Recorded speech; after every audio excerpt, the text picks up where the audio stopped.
Hello, my most amazing fourth grade artists. We are going to be finishing our nutcrackers.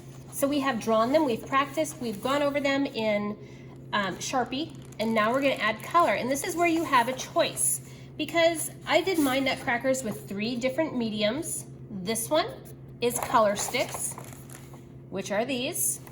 They're light colored pencil without the wood around the outside. And you can see they color like colored pencil.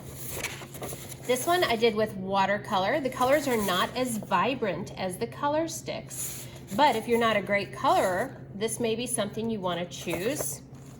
And then this one I did with marker. Again, the color is very vibrant, and it's a little bit deeper, more saturated than the color sticks. So you're gonna get to choose. So I want to talk to you about all 3 of the mediums so that you can choose the one that's best for you. So let's start with the marker, because you guys are all familiar with markers. I have just a practice piece of paper here that I'm going to use. I don't have a nutcracker drawn on it. If you decide that you want to use these markers, that's fine. A couple tips. Each bag of markers is a complete set. So whatever bag you take from, it needs to go back in there. It's a set of 50 different colors. So you have a lot of variety, but a lot of the colors are very similar as well. Like these 2 browns I can see right here. Actually, these 3 browns. Let me pull them out. These are all very similar. They're gonna look similar on your paper. So yes, there are 50 colors, but there are very similar hues in here. A tip that I can give you when you color with these, let me just grab one. You want to color so that it doesn't look like scribbling. So you've got the tip of this marker, and then you've got the broad edge of the marker. If you put down the tip in color, it's gonna look like this. And that is not, let me zoom in, that is not what we are going for. If you use the edge, the side of the marker, the broad edge, and lay it down, and you're really careful going back and forth, you get a real nice color. You can obviously see the difference. I'm not using the tip to color with because that's going to get me a really not great look.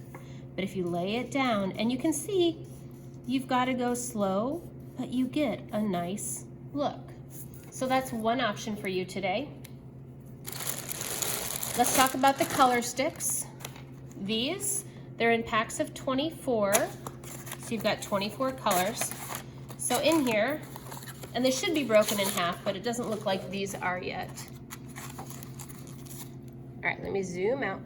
Okay, so it's a pack of 24, and I will break these in half before you get them so that there's 2.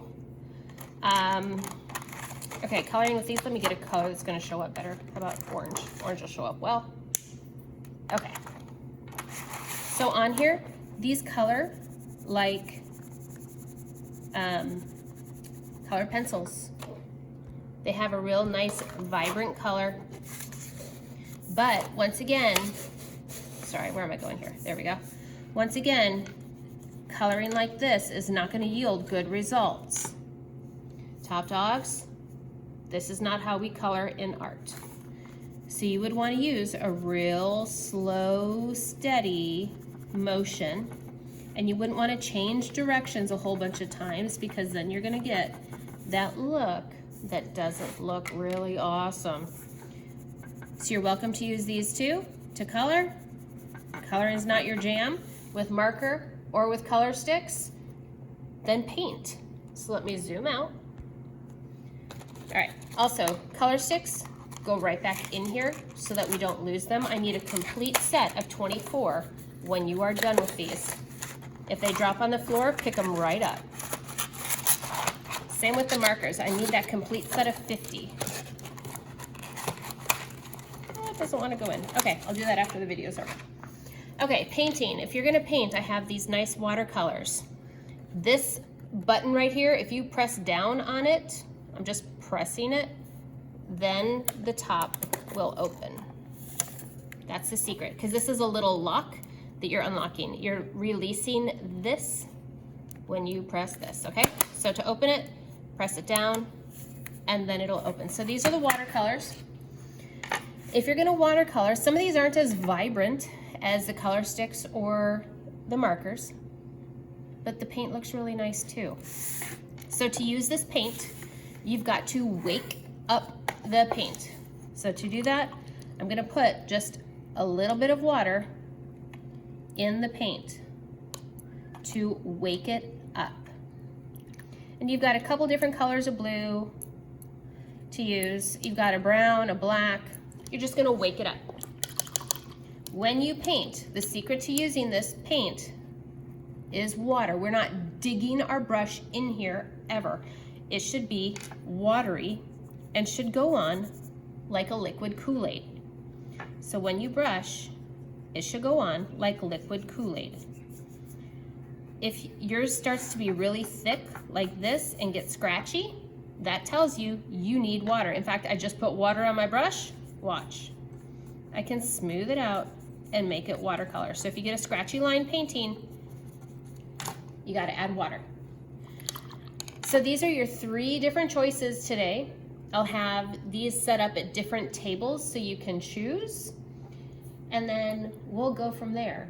Please be very careful. I'm looking for these to be beautiful. Oh, one other thing. You can color or paint outside the lines because we are going to be cutting them out. So you can color or paint outside the line as well. All right, here we go. I'll see how many people want to do each one and then we'll get started.